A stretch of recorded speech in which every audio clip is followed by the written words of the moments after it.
ወንጌላዊው ቅዱስ ዮሐንስ ኢየሱስን ሲያስተዋውቀን የሕይወት ቃል እያለ ይጠራዋል። በአንደኛ ዮሐንስ መልእክት ምዕራፍ 1 ቁጥር 1 ላይ ዮሐንስ ኢየሱስን ለአንባቢው ሲያስተዋውቀው የሕይወት ቃል ይለዋል። ኢየሱስ ወደ አብ የምንገባበት ብቸኛው በር ነው። እሱ ለአማኞች ሕይወት የሚሰጥ ብቻ ሳይሆን እሱ ራሱ የአማኞች ሕይወት ነው።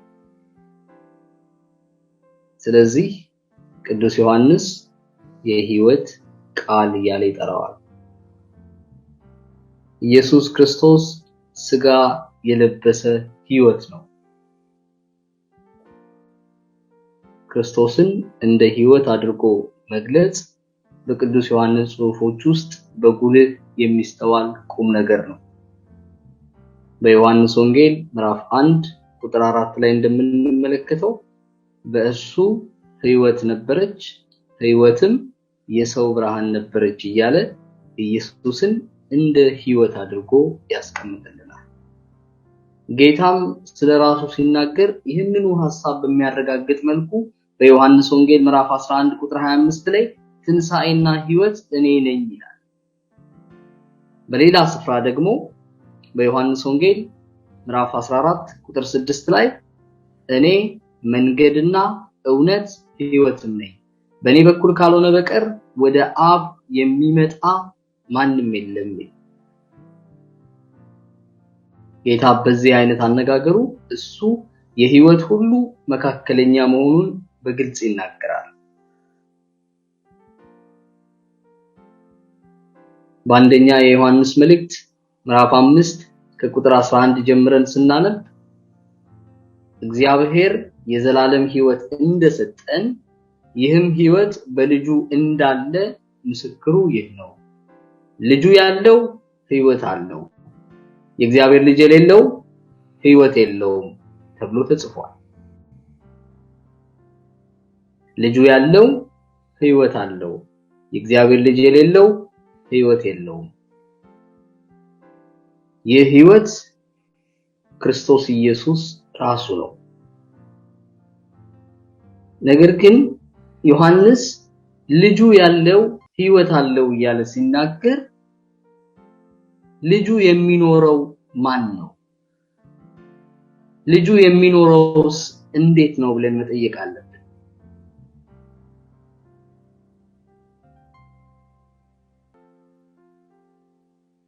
ጌታ ኢየሱስ የመለኮታዊ ሕይወት ሙላት ስለሆነ ለሰው ልጆች ሁሉ ሕይወትን ይሰጣል። እሱ ወደዚህ ምድር የመጣው ለዚሁ የሕይወት ስጦታ መሆኑን ራሱ በአንደበቱ ሲናገር በዮሐንስ ወንጌል ምዕራፍ 10 ቁጥር 10 ላይ እኔ ሕይወት እንዲሆንላችሁ እንዲበዛላችሁ መጣው እያለ ያረጋግጥልናል። ወይም ደግሞ በዮሐንስ ወንጌል ምዕራፍ 17 ተጽፎ በምናገኘው የኢየሱስ ሊቀ ካህናዊ ጸሎት ውስጥ ጌታ የመጣበትን ተልእኮ ዓላማውን በግልጽ እያስቀመጠ አባት ሆይ ሰዓቱ ደርሷል፣ ልጅህ ያከብርህ ዘንድ በስጋም ሁሉ ላይ ስልጣን እንደሰጠኸው ለሰጠኸው ሁሉ የዘላለምን ሕይወት ይሰጣቸው ዘንድ ልጅህን አክብረው፣ እውነተኛ አምላክ ብቻ የሆንክ አንተን የላከውንም ኢየሱስ ክርስቶስን ያውቁ ዘንድ ይህች የዘላለም ሕይወት ናትና ይላል። የዘላለም ሕይወት እግዚአብሔር አብን እሱም ደግሞ የላከውን የአብ አንድ ልጅ ጌታችን ኢየሱስ ክርስቶስን ማወቅ ነው እያለ ጌታ በዮሐንስ ወንጌል ምዕራፍ 17 ከቁጥር 1 እስከ 3 የመጣበትን ዓላማ በሚመለከት ይናገራል። ስለዚህ የዘላለማዊ ሕይወት የመጨረሻው ትልቁ ትርፍ እግዚአብሔርን ማወቅ፣ እርሱም የላከውን ኢየሱስ ክርስቶስን ማወቅ።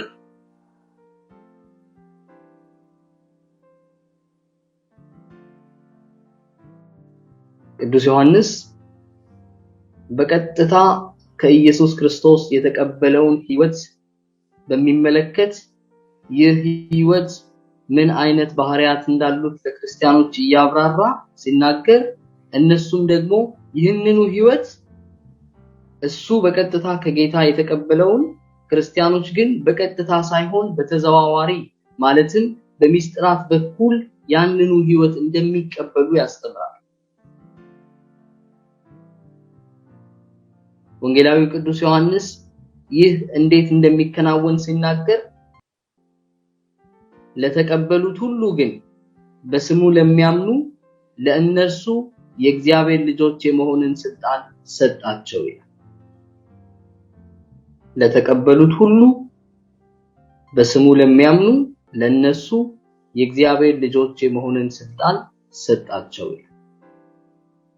ብዙ ጊዜ በሚያሳዝን ሁኔታ የብዙ ክርስቲያኖች የመጽሐፍ ቅዱስ ንባብ የሚቆመው እዚህ ላይ ነው። በአንድም በሌላም አጋጣሚ ተብላችሁ ሰምታችሁም ይሆናል። የአብዛኛው ክርስቲያን የመጽሐፍ ቅዱስ ንባብ እንዲህ አይነት አቋቋም ነው የሚቆመው። ለተቀበሉት ሁሉ በስሙም ለሚያምኑ ለእነሱ የእግዚአብሔር ልጆች የመሆንን ስልጣን ሰጣቸው የሚለው ላይ የእግዚአብሔር ልጆች የመሆን ስልጣን የእግዚአብሔር ልጆች የመሆን ስልጣን አለን። የእግዚአብሔር ልጆች የመሆን ስልጣን ተሰጥቶናል። የእግዚአብሔር ልጆች የመሆን ስልጣን አለ። የእግዚአብሔር ልጅ የመሆን ስልጣን አለሽ እየተባለ በተደጋጋሚ ይሰጣል። ፈሪሳውያንም ልክ እንደዚሁ ያደርጉ ነበር። ፈሪሳውያንም እንዲሁ እኛ የአብርሃም ዘሮች ነን እያሉ በዘራቸው ይመጻደቁ ይኩራሩ ነበር። ነገር ግን ቁም ነገሩ እሱ አይደለም። የልጅነት ስልጣን ምንነትና ነገርን ለመረዳት ቅዱስ ዮሐንስ ሐሳቡን ተናግሮ እንዲጨርስ መፍቀድ ያስፈልጋል። ቅዱስ ዮሐንስ ሐሳቡን የጀመረበትን አንድ ስን ብቻ መዝዤ ያንን ስን ብቻ ይዤ ከወጣው ቅዱስ ዮሐንስ የልጅነት ስልጣን ምንነትን በሙላት ሊሰጠኝ ያለውን ነገር ሳሊዝ ቁንጽሏን ነገር ብቻ ይዤ እቀራለሁ። ስለዚህ ቅዱስ ዮሐንስ የእግዚአብሔር ልጅ የመሆን ስልጣን እያለ ሲናገር የእግዚአብሔር ልጅነት ስልጣን እንዴት ባለቁም ነገር የሚከናወን መሆኑን ለማወቅ ቅዱስ ዮሐንስ ተናግሮ እስኪጨርስ ድረስ ማዳመጥ ያስፈልገኛል። ሐሳቡን እስኪጨርስ ድረስ መፍቀድ ያስፈልገኛል። ስለዚህ ቅዱስ ዮሐንስ ሐሳቡን እንዲጨርስ ከፈቀድኩለት ከላይ የተነሳበትን ሐሳብ እየቀጠለ እንዲህ ይላል። እነሱ ከእግዚአብሔር ተወለዱ እንጂ ከደም ወይም ከሥጋ ፈቃድ ወይም ከወንድ ፈቃድ አልተወለዱም። ዮሐንስ ወንጌል ምዕራፍ 1 ከቁጥር 13። እነሱ ከእግዚአብሔር ተወለዱ እንጂ ከደም ወይም ከሥጋ ፈቃድ ወይም ከወንድ ፈቃድ አልተወለዱም። እዚህ ላይ መሰረታዊ ጥያቄ ማንሳት ያስፈልገናል። ከእግዚአብሔር መወለድ ማለት ምን ማለት ነው? ከእግዚአብሔር መወለድስ እንዴት ነው? ቅዱስ ዮሐንስ የእግዚአብሔር ልጆች የመሆን ስልጣን የተሰጣቸው እነማን እንደሆኑ ሲናገር እነሱ ከእግዚአብሔር ተወለዱ እንጂ ከደም ወይም ከሥጋ ፈቃድ ወይም ከወንድ ፈቃድ አልተወለዱም እያለ ሲናገር ከእግዚአብሔር መወለድ ምንድነው? ከእግዚአብሔር መወለድ እንዴት ያለ ነገር ነው የሚለው መሰረታዊ ጥያቄ ማንሳት ያስፈልጋል። ይህንን ጥያቄ ሳላነሳ ንባቤን ቅድም ቅዱስ ዮሐንስ እነሱ የእግዚአብሔር ልጆች የመሆንን ስልጣን ተሰጣቸው ብሎ በተናገረበት ላይ ከቆምኩኝ ትርጉሜ አንካሳ ይሆናል። ትርጓሜ ላይ መጠንቀቅ ያለብን ለምንድነው?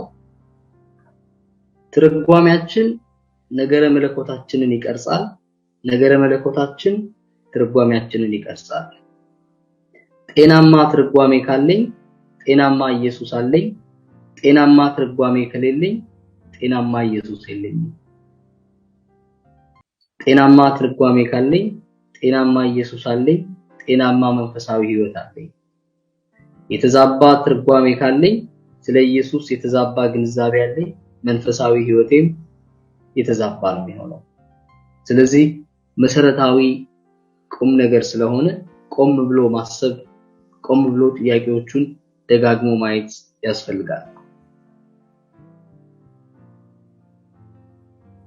ስለዚህ ከእግዚአብሔር መወለድ እንዴት ነው?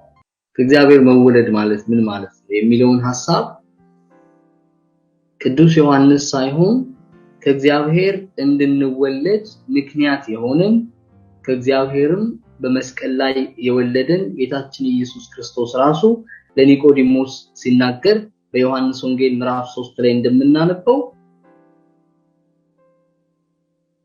እንዴት ዳግም እንደምንወለድ ጌታ ሲናገር እሱ በሚያስተምረውና በሚያዘው መሰረት ዳግም ካልተወለድን የእግዚአብሔር መንግስት ማየት እንደማንችል ለኒቆዲሞስ ያለማወላወል ሲያረጋግጥለት እውነት እውነት እልሃለሁ ሰው ከውሃና ከመንፈስ ቅዱስ ካልተወለደ በስተቀር ወደ እግዚአብሔር መንግስት ሊገባ ከቶ አይችልም። ከሥጋ የተወለደ ሥጋ ነው፣ ከመንፈስም የተወለደ መንፈስ ነው እያለ በዮሐንስ ወንጌል ምዕራፍ 3 ቁጥር 5 ላይ ጌታ ከእግዚአብሔር መወለድ ማለት ከውሃና ከመንፈስ ቅዱስ መወለድ ማለት እንደሆነ ለኒቆዲሞስ ሲያስተምረው እንመለከታለን። መጥምቁ ዮሐንስ ይህንኑ እያረጋገጠ ሲናገር በዮሐንስ ወንጌል ምዕራፍ 1 ቁጥር 33 ላይ ጌታ ሊጠመቅ ወደሱ በመጣበት ጊዜ መጥምቁ ዮሐንስ ስለ ጌታ ከተናገራቸው ምስክርነቶች አንዱ መንፈስ ሲወርድበትና ሲኖርበት የምታየው በመንፈስ ቅዱስም የሚያጠምቅ እሱ ነው ይላል። በውሃ ብቻ ሳይሆን በመንፈስ ቅዱስም ደግሞ የሚያጠምቅ እሱ ነው። ስለዚህ ወደ እግዚአብሔር መንግስት ለመግባት የእግዚአብሔር ልጆችን ስልጣን ለማግኘት የእግዚአብሔር ልጅነትን ስልጣን ለመቀዳጀት ከውሃና ከመንፈስ ቅዱስ መወለድ መሰረታዊ ቁም ነገር ነው።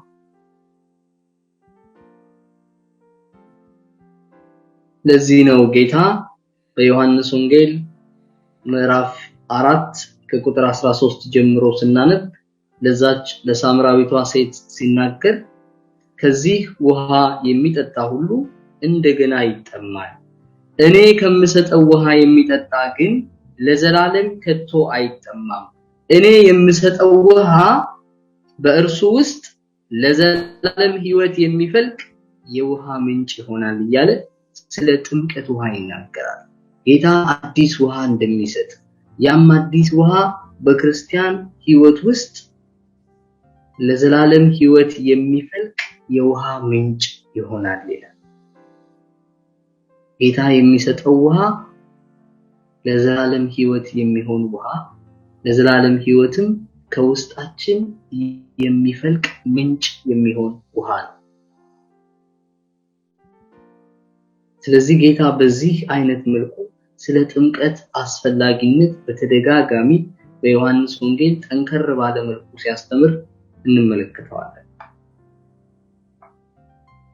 ስለዚህ ሰው ከውሃና ከመንፈስ ቅዱስ ከመወለዱ ቁም ነገር የተነሳ ዘላለማዊ ሕይወት በአማኞች ውስጥ ይተከላል።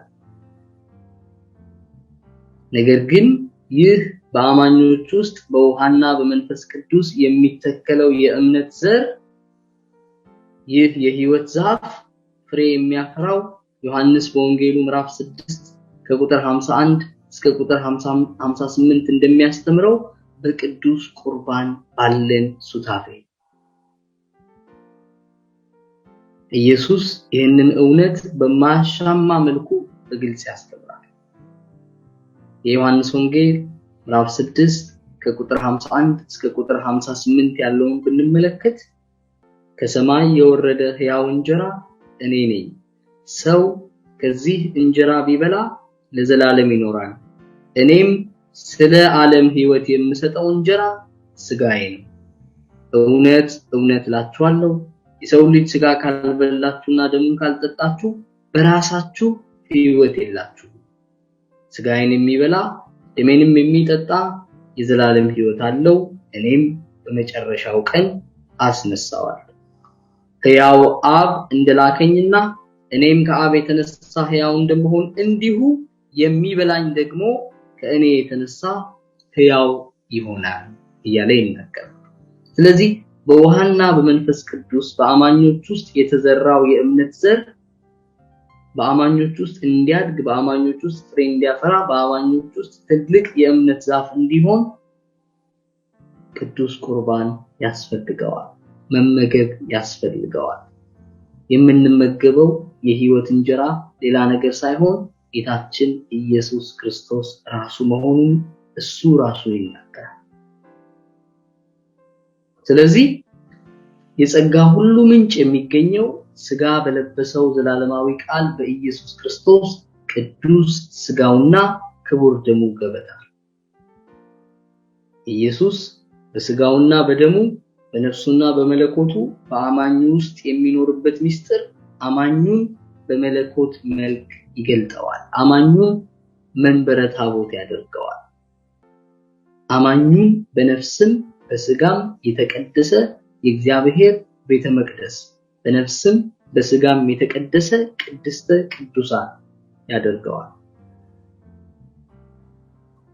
ስለዚህ የሰው ልጅ በጸጋ ከፍ ብሎ በሚገኝበት ጊዜ ሁሉ በሚቀድስ ጸጋ ውስጥ በሚመላለስበት ጊዜ ሁሉ ቅዱስ ቁርባንን ሲቀበል በእርግጥም ጌታችን ኢየሱስ ክርስቶስ በዚህ አማኝ ውስጥ ስጋ የመልበሱ ምስጢር ይከናወናል ነገር ግን ይህ ሁሉ ይከናወን ዘንድ አማኙ በፍቅር በሚገለጥ እምነት ይህንን ዘላለማዊ የሕይወት ስጦታ ሊቀበልና ከጸጋ ስራ ሁሉ ጋር በፈቃደኝነት ሊተባበር ያስፈልገዋል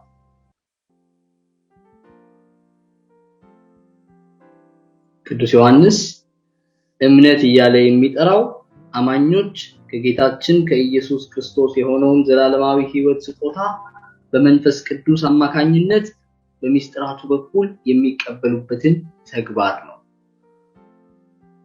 ቅዱስ ዮሐንስ እምነት እያለ የሚናገረው በጌታችን በኢየሱስ ክርስቶስ የተሰጠንን ዘላለማዊ ሕይወት በመንፈስ ቅዱስ አማካኝነት በሚስጥራቱ በኩል የምንቀበልበትን ተግባራዊ ድርጊት ነው እምነት እያለ የሚጠራው እምነት ስለ አንድ ነገር ያለን አስተሳሰብ አይደለም እምነት ስለ አንድ ነገር ያለን ስሜት አይደለም እምነት ስለ አንድ ነገር ያለን ግንዛቤ አይደለም እምነት በጌታችን በኢየሱስ ክርስቶስ የተገለጠውን ዘላለማዊ ሕይወት በሚስጥራቱ በኩል በመንፈስ ቅዱስ አማካኝነት የምንቀበልበት ተግባራዊ ድርጊት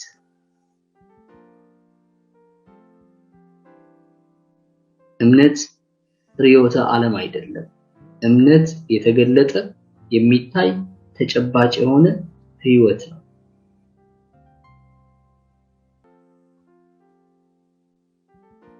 ስለዚህ ዮሐንስ እንዲህ ያለውን ተግባራዊ እውነት በሚመለከት ሁለት አባይት ቁም ነገሮች ላይ አጽንኦት ሰጥቶ ይናገራል አንደኛ ለዮሐንስ ወይም ደግሞ በቅዱስ ዮሐንስ ግንዛቤ እምነት ማለት ከኢየሱስ ክርስቶስ ጋር ያለን ህብረት ነው እምነት ከኢየሱስ ክርስቶስ ጋር ያለን ህብረት ነው ሁለተኛ አንድ አማኝ በጌታ ኢየሱስ ላይ ባለው እምነት የዘላለማዊ ሕይወት ባለቤት ነው ለዘላለማዊነት ተጠርቷል የዘላለማዊ ሕይወት ጥሪ ተሰጥቶታል ኢየሱስ እነዚህን ሁለቱን ሐሳቦች በሚመለከት ሁለቱንም ሐሳቦች አስተባብሮ በአንድ ሐሳብ እየተቀለለ ሲናገር በዮሐንስ ወንጌል ምዕራፍ 6 ቁጥር 40 ላይ እንደምናነበው እንዲሁም ደግሞ በዮሐንስ ወንጌል ምዕራፍ 5 ቁጥር 24 ላይ እንደምናነበው እውነት እውነት እላችኋለሁ ቃሌን የሚሰማ የላከኝንም የሚያምን የዘላለም ሕይወት አለው ከሞት ወደ ሕይወት ተሻገረ እንጂ ወደ ፍርድ አይመጣም የአብ ፍቃድ ይህ ነው ልጁንም አይቶ በእሱ የሚያምን ሁሉ የዘላለም ሕይወት አለው እኔም በመጨረሻው ቀን አስነሳዋለሁ ስለዚህ እምነት በአንድ በኩል ከጌታችን ከኢየሱስ ክርስቶስ ጋር ያለን ህብረት ነው በዚህም ህብረት አማካኝነት በጌታ በኢየሱስ ላይ ባለን እምነት የዘላለማዊ ሕይወት ባለቤቶች ነን ለዘላለማዊነት ለዘላለማዊ ሕይወት ተጠርተናል እነዚህ ሁለቱ ቁም ነገሮች የሚነጣጠሉ አይደሉም። ዘላለማዊ ህይወት ከጌታ ጋር በምናደርገው ህብረት የምንለማመደው የዕለት ተዕለት ኑሮ ነው። ዘላለማዊ ህይወት ከሞት በኋላ የሚጀምር ሳይሆን ዘላለማዊ ህይወት ከተጠመቅንበት ቅጽበት ጀምሮ ጌታ ኢየሱስ በውስጣችን ባደገበት በተመላለሰበት መጠን የምንለማመደው ከሱ ጋር የምናደርገው ህብረት። ስለዚህ ለዘላለማዊ ህይወት ከሞት በኋላ ሳይሆን ለዘላለማዊ ህይወት በየቀኑ ነው የምንዘጋጀው። ለዚህ ነው የቀን ውሎን በአስተውሎት መኖር የሚያስፈልገው። ምክንያቱም ምድር ላይ የምንመላለስበት እድሜ አጭር ነው፣ ዝግጅታችን ግን ለዘላለማዊነት የሚቀጥል ነው። ዝግጅታችን ለዘላለማዊ ህይወት የሚቀጥል ነው።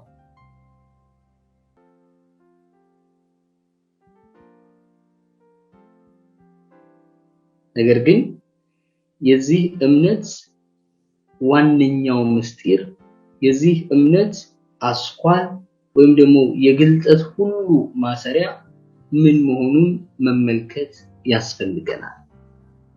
የዚህ እምነት አስኳል ጌታ የተገለጠበት ጌታ ወደ ምድር የመጣበት ቁም ነገር ሁሉ አስኳል ብርሃንና ህይወት ባለው እምነት እንድንመላለስ ነው።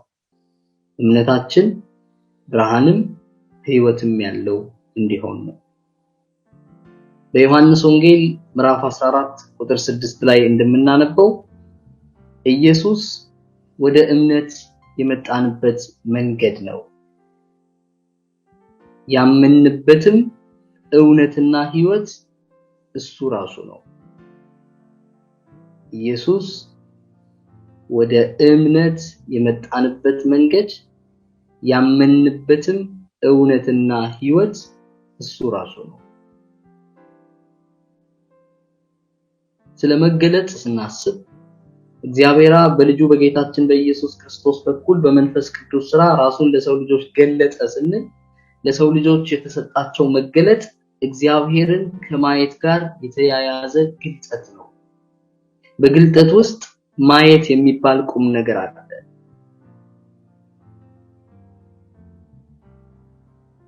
እግዚአብሔርን ማየት እውነትና ብርሃን ነው።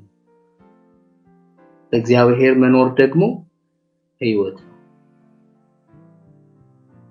በሌላ አነጋገር ክርስቲያን የሆነ ሁሉ በእውነት ብርሃን እግዚአብሔር የለኮሰው እሳትና እግዚአብሔር የወለደው ህይወት ነው።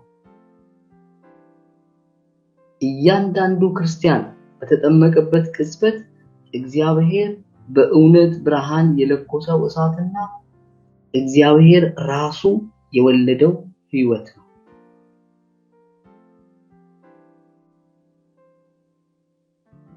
ስለዚህ የዘላለም ህይወትና ዘላለማዊነት በጌታችን በኢየሱስ ክርስቶስ በኩል የእያንዳንዱ ክርስቲያን ገንዘብ ነው።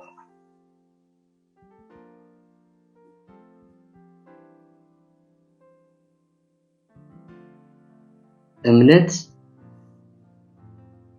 የተገለጠውን ይህንን እውነት የምንቀበልበት የነፍስ የማስተዋል ጉልበት። ኢየሱስ ለኒቆዲሞስ ሲናገር በዮሐንስ ወንጌል ምዕራፍ 3 ቁጥር 11 ላይ የምናውቀውን እንናገራለን ያየነውንም እንመሰክራለን ይላል። ወንጌላት ሁሉ አማኞች የክርስቶስን ቃል በእምነት እንዲቀበሉ ያስተምራሉ። የክርስቶስን ቃል በእምነት የማይቀበል ከክርስቶስ ጋር ህብረት ባለማድረጉ ተፈርዶበታል እንጂ ክርስቶስ ራሱ እንደማይፈርድበት ጌታ ራሱ በዮሐንስ ወንጌል ምዕራፍ 12 ቁጥር 47 ላይ ሲናገር ዓለምን ላድን እንጂ በዓለም ላይ ልፈርድ አልመጣሁምና ቃሌን ሰምቶ የማይጠብቀው ቢኖር የምፈርድበት እኔ አይደለሁም ይላል። ቃሉን ሰምቶ የማይጠብቅ ከጌታ ጋር ያለውን ህብረት የሚያፈርስ በራሱ ላይ ፍርድን የሚያመጣ በራሱ ላይ የሚፈርድ ነው። ፍርዱ ከጌታ መለየት ነው።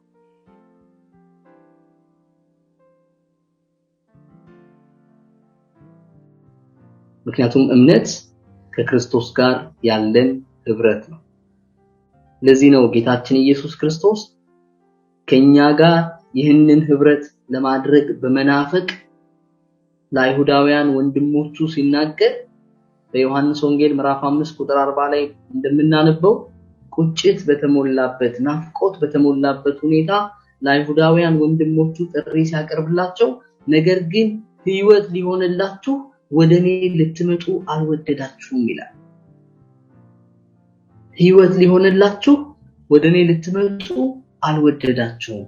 ስለዚህ ወደኔ ልትመጡ ባልወደዳችሁት መጠን ከህይወት ትጎላላችሁ። ወደኔ ልትቀርቡ ባልፈጠናችሁበት መጠን ከሁሉ ነገር ትዘገያላችሁ።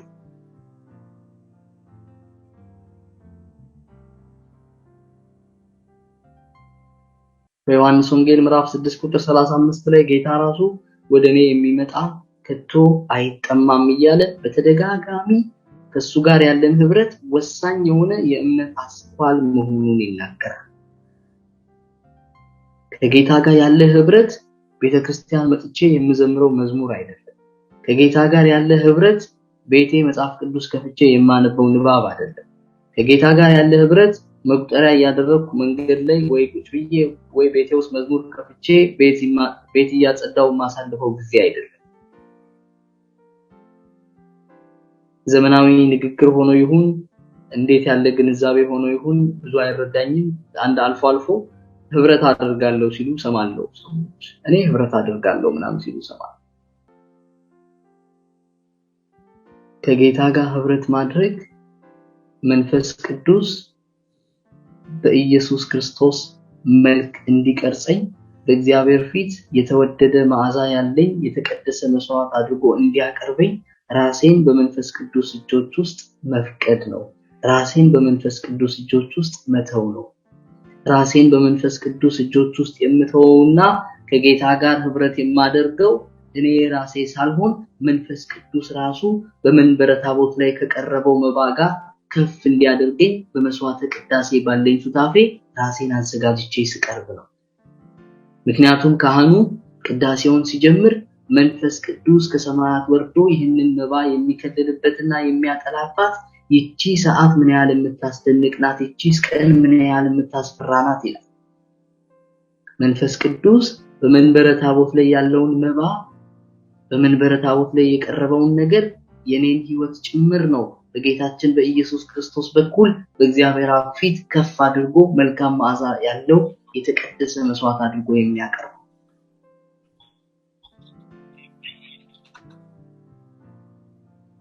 ስለዚህ ከጌታ ጋር ያለን ህብረት ብለን ስናስብ ከጌታ ጋር ያለን ህብረት በቅዱስ ስጋውና በክቡር ደሙ እሱን በመብላትና እሱን በመጠጣት ወደሱ ማደግ።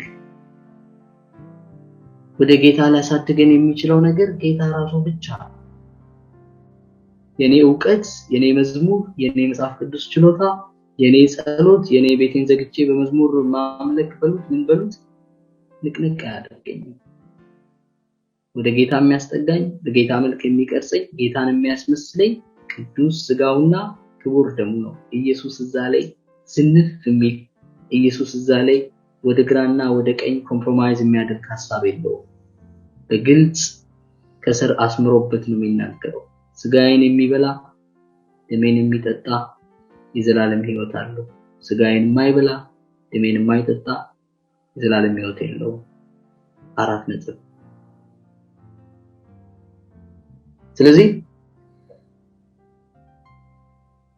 ጌታ ከሱ ጋር ያለን ህብረት እጅግ ወሳኝ የእምነት ቁም ነገር መሆኑን በተደጋጋሚ ሲያስረዳ በቅዱሳት መጻሕፍት ውስጥ በተደጋጋሚ የምናገኘው ቁም ነገር ወደኔ ኑ፣ በኔ እመኑ፣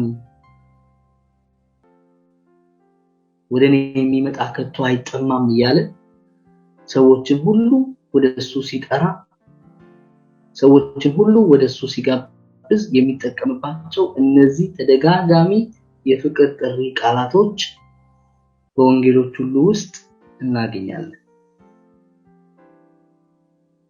ያመኑትን አይሁዳውያንን ካላመኑት አይሁዳውያን ለይቶ ያመኑትን አይሁዳውያንን አደራ ሲሰጣቸው እናንተ በቃሌ ብትኖሩ በእውነት ደቀ መዛሙርቴ ናችሁ እያለ ህብረት ያለውን አስፈላጊነት ያረጋግጣል። በቃሌ ብትኖሩ ሲላቸው በራሳቸው ቃል በራሳቸው ሐሳብ ሳይሆን ጌታ ባለው ቃል መኖር። የእያንዳንዳችን የራሳችን ክርስትና ሳይሆን ጌታ ባስተማረው ትምህርት መኖር።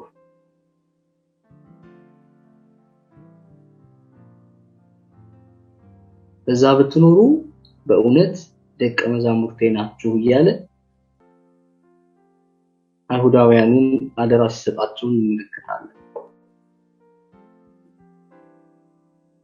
ስለዚህ ከጌታ ጋር ህብረት ማድረግ አስፈላጊ ቁም ነገር ስለሆነ ኢየሱስ የሚወደው ደቀ መዝሙር ይህንን ህብረት በጌታ ላይ ያለውን እምነት የገለጸው በመጨረሻው ራት በኢየሱስ ደረት ላይ ደገፍ ብሎ ነው። በዮሐንስ ወንጌል ምዕራፍ 13 ቁጥር 25 ላይ እንደምናነበው። ስለዚህ እነዚህ ሁለቱ ቁም ነገሮች ማለትም የተገለጠውን እውነት መፈለግና ማስተዋል እንዲሁም ደግሞ ከተገለጠው እውነት ጋር ህብረት ማድረግ የማይነጣጠሉ ነገሮች ናቸው። እነዚህ ሁለቱን አስተባብሮ በአንድ እያሰረ ሲናገር በአንደኛ የዮሐንስ መልእክት ምዕራፍ 1 ቁጥር 1 ላይ ስለ ሕይወት ቃል ከመጀመሪያው የነበረውንና የሰማነውን በዓይኖቻችንም ያየነውንና የተመለከትነውን እጆቻችንም የዳሰሱትን እናወራለን። ያየነውና ዓይኖቻችን የተመለከቱት እጆቻችንም የዳሰሱትን። ስለዚህ ለቅዱስ ዮሐንስ ሕይወትና ብርሃን ዘወትር አብረው የሚጓዙ የአንድ ሳንቲም ሁለት ገጽታዎች ናቸው። የሰው ልጆች ሁሉ የሚፈልጉት እነዚህን ሁለቱን ነገሮች ነው። ሕይወትንና ብርሃንን፣ ዕውቀትንና ጽናትን፣ ሐሴትንና ሕንጸትን። ኢየሱስ በእሱ ለሚያምኑት ሁሉ ለዘላለሙ ከአንዱ ሳይጨምር ከሌላው ሳያጓድል ሁለቱንም አስተባብሮ ይሰጣል። የሰው ልጅ በራሱ ኃይል በራሱ አቅም እግዚአብሔርን ሊያይ አይችልም። ነገር ግን እግዚአብሔርን ያይ ዘንድ እግዚአብሔር ራሱ በልጁ በጌታችን በኢየሱስ ክርስቶስ በኩል መለኮታዊ ሕይወት ሰጥቶናል። ነገር ግን እግዚአብሔርን ማየት ማለት ምን ማለት ነው? በብሉይ ኪዳን የነበሩ አባቶቻችን እግዚአብሔርን እንዴት ነው ያዩት? በኢየሱስ ክርስቶስ በኩልስ እግዚአብሔርን እንዴት ነው ያየነው የሚለው በቀጣይ ሳምንት እንመለስበታለን።